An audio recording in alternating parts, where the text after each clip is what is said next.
O Senhor esteja convosco.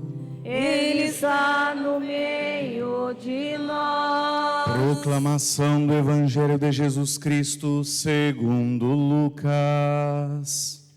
Glória a vós, Senhor.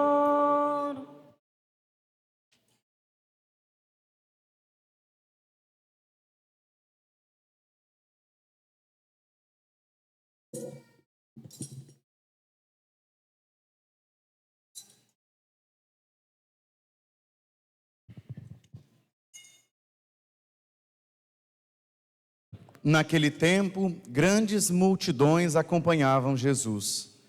Voltando-se, ele lhes disse: Se alguém vem a mim, mas não se desapega de seu pai e sua mãe, sua mulher e seus filhos, seus irmãos e suas irmãs, e até da sua própria vida, não pode ser meu discípulo. Quem não carrega sua cruz e não caminha atrás de mim, não pode ser meu discípulo. Com efeito, qual de vós, querendo construir uma torre, não se senta primeiro, calcula os gastos, para ver se tem o suficiente para terminar?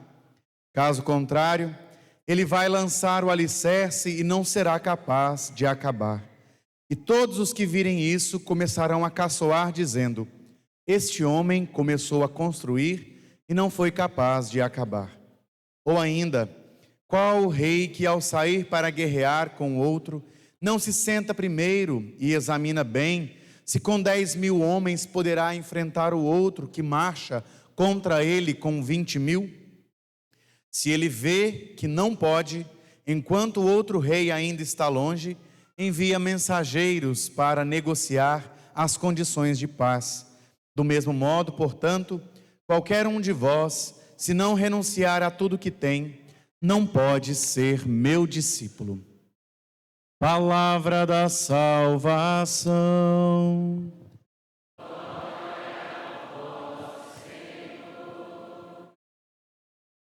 Podemos nos sentar, caríssimos irmãos e irmãs.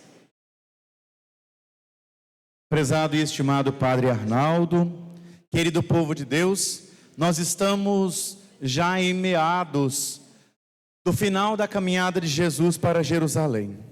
Na nossa caminhada eclesial já estamos no 23º domingo do tempo comum.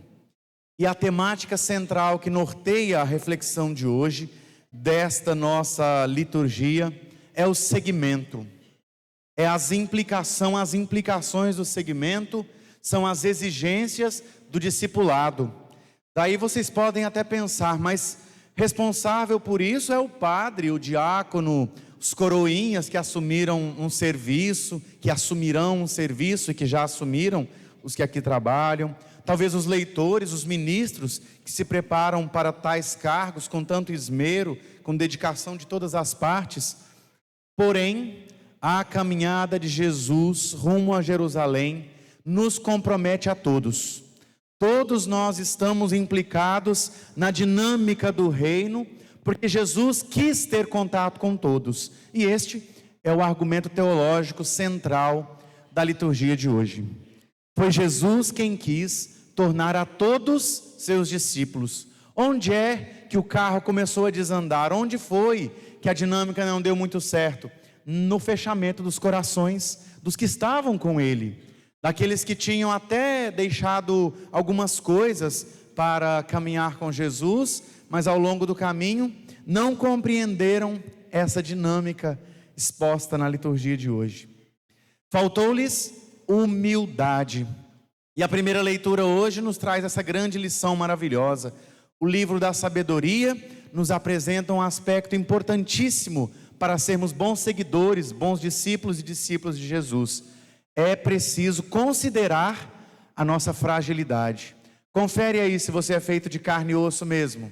Eu acredito que ninguém seja feito de um outro material que consiga suportar todas as vicissitudes do tempo, tudo o que o cronológico faz conosco. Ninguém é imortal, ninguém consegue permanecer firme e esguio para sempre. Logo, logo vem os primeiros sinais de que o tempo é cruel conosco. Logo, logo, vêm os sinais de que o corpo padece, como uma tenda de argila, como uma parte corruptível que se vai, o tempo leva de nós a vitalidade. Por isso aproveitem, crianças e jovens, aproveitem vosso tempo, aproveitem a juventude, aproveitem as energias, pois este é o melhor tempo para se dedicar à vida no Senhor. E depois, nós que não vamos nos aposentar, vamos continuar servindo. Porém, na igreja também nós sofreremos as dificuldades do tempo e teremos que uma hora prestar contas. Vou passar o meu cargo, não consigo mais, porque, de acordo com o livro da sabedoria, nós vamos dando conta conforme o corpo aguenta. E por isso, nós precisamos ter essa humildade, essa capacidade de reconhecer que nenhum homem é capaz de reconhecer os desígnios de Deus por suas próprias forças. Se não for a graça de Deus, se não for a salvação que Ele nos concede, se não for a força e a coragem que Ele nos dá, nenhum homem, nenhuma mulher é capaz de sobreviver às vicissitudes do tempo, professando uma fé tão exigente quanto a nossa, tão importante e tão cheia de requisitos para sermos salvos. Isso não desconsiderando a liberdade que Deus nos deu. Nós somos homens e mulheres conscientes de que fomos agraciados com um tal de livre-arbítrio que mais nos responsabiliza do que nos compromete. Já pensaram nisso? Quanto mais livres somos, mais responsáveis devemos ser. E é isso que o pai e a mãe passam a vida inteira tentando ensinar para os seus filhos. Você é livre, mas responsável. Tem que cumprir algumas regras, que assim não for, nós vamos nos tornar vilões, nós vamos nos tornar assaltantes da vida alheia, vamos nos tornar, como dizia Thomas Merton, lobo do próprio homem, lobos uns dos outros, e vamos nos consumir, como se não tivesse nenhuma regra a ser seguida. Em contrapartida, essa liberdade foi, parece que, tirada do escravo Onésimo, mas a salvação que nos é concedida e nos torna irmãos, por Paulo, se torna liberdade. Mesmo tendo sido escravo de Filémon, Onésimo é liberto pela graça de Deus. Por isso, a recomendação de Paulo a Filémon é, na verdade, a recomendação de Deus para cada um de nós. Em Cristo todos nós somos livres, irmãos uns dos outros. Essa mesma liberdade que nos é apresentada pelo livro da sabedoria e também vamos experimentar na dinâmica do Evangelho, é concedida na segunda leitura como um dom de Deus para os que fazem parte da comunidade dos que acreditam, dos que professam essa fé. E todos nós somos livres e a liberdade nos torna irmãos uns dos outros. Por isso é necessário respeitar a dignidade uns dos outros, respeitar o espaço uns dos outros, respeitar tudo aquilo que já faz parte da vida dele, simplesmente por ser humano. E depois, batizado como filho de Deus, dignidade elevada, colocada à mesma estatura dos santos. Hoje temos mais 2 novos santos na igreja, São Carlo Acutis e São Pier Giorgio Frassati. Dois homens que deram a sua vida por Cristo, professando a sua fé no meio dos homens, livres, como nós poderíamos também fazer qualquer outra coisa, a não ser estar hoje nessa celebração. Muitas outras coisas para fazermos, muitos outros requisitos da sociedade, inclusive independência do Brasil. Quantos nós poderíamos estar aproveitando o feriado desperdiçado, sem fazer nada em nossas casas neste domingão? Porém, cá estamos nós, prestigiando nossas crianças, prestigiando nossos adolescentes e jovens, numa celebração dominical que nos responsabiliza porque somos livres. E justamente por isso, somos agraciados pela oportunidade de aproveitar melhor o nosso tempo. Não somos qualquer ser humano, não somos um amontoado de barro feito carne. Nós temos dignidade, temos identidade, temos nome. Daqui a pouco também a Amanda e o Samuel serão batizados, elevados à dignidade de Cristo após essa celebração. Muitos sinais de que nós somos escolhidos para sermos filhos de Deus. Porém, se assumimos com liberdade a oportunidade de sermos filhos de Deus e sermos seus seguidores, existe um requisito inegociável, um requisito intransformável em mercado, que é o seguimento e as suas exigências a partir da cruz. No Evangelho, nós encontramos o testamento espiritual de Jesus: quem quiser me seguir, tome a sua cruz e caminhe atrás de mim. Reconheça que você não foi o responsável pela tua salvação, que não é você o centro da sua vida. É como se Cristo estivesse dizendo: reconheça a minha grandeza na sua vida, porque nenhum outro deu a vida por vocês. Ainda que as nossas mães e pais, crianças, sejam capazes de até morrer por nós, tirar pedaços de si para nos dar alegria, para nos dar felicidade, para nos dar capacidade e oportunidade de sermos melhores, só Deus fez isso por nós. Alguns santos fizeram isso pelos seus irmãos, fizeram isso pelos seus amigos, pelas suas comunidades, são tidos como mártires.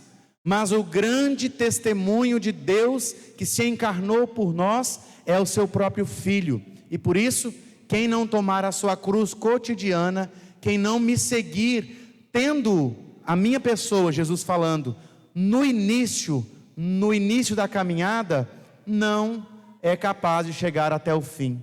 Por isso as duas metáforas irônicas, sarcásticas de Jesus, no bom sentido, para nos ensinar: não diga que você é discípulo se você não tiver com todas as disposições para viver o segmento até o fim.